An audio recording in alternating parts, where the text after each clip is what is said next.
Donc aujourd'hui, nous avons avec nous M. Philippe Grandin, directeur du développement des franchises Surface Polyplay. Bonjour, M. Grandin. Bonjour, merci de l'invitation. Merci à vous d'être venu.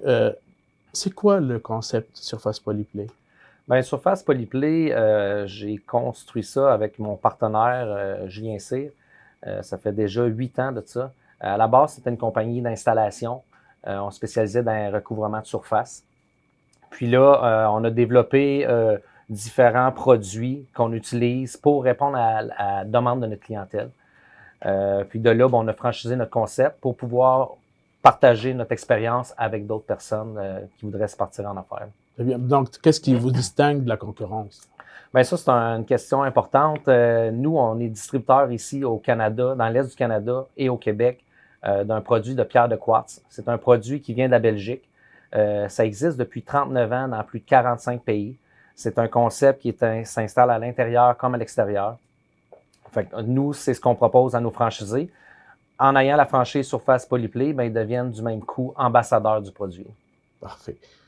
Là, si on veut devenir franchisé de Surface Polyplay, c'est quoi le profil que vous cherchez? Bien, idéalement, pour être un franchisé, c'est simple. Ça prend quelqu'un de manuel, puis qui est sociable.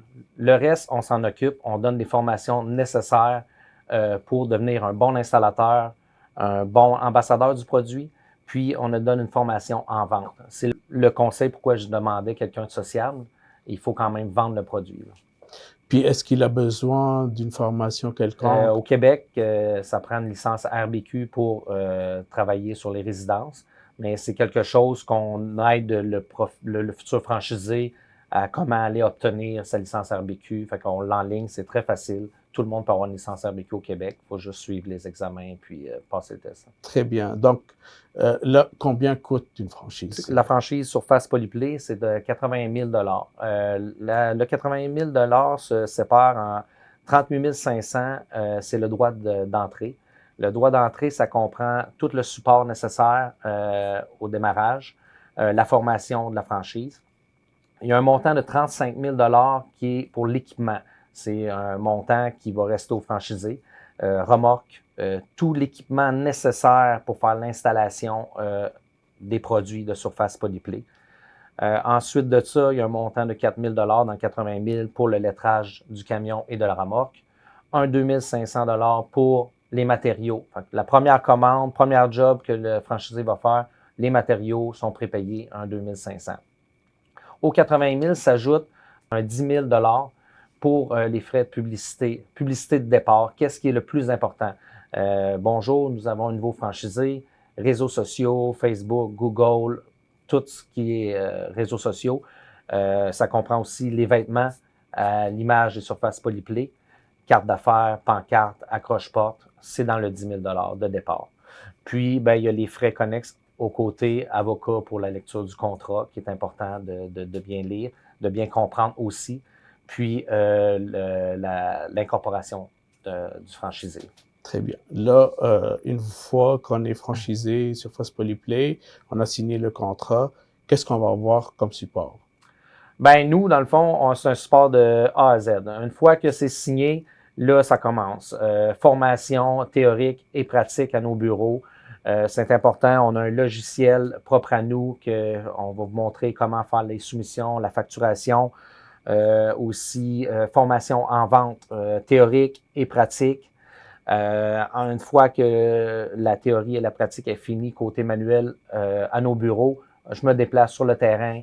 L'important, ce qu'on s'est rendu compte en franchise, c'est pas le nombre de franchises qu'on va vendre dans une année, c'est vraiment le support qu'on va donner aux franchisés pour s'assurer, de la qualité des produits qu'on offre. Parce que, tu sais, nous, on a un slogan, c'est le bon produit au bon endroit, mais il faut qu'il soit bien installé, puis justement bien proposé aux bons endroits. Fait que, on s'assure que nos franchisés soient à 100% avant de passer à d'autres étapes.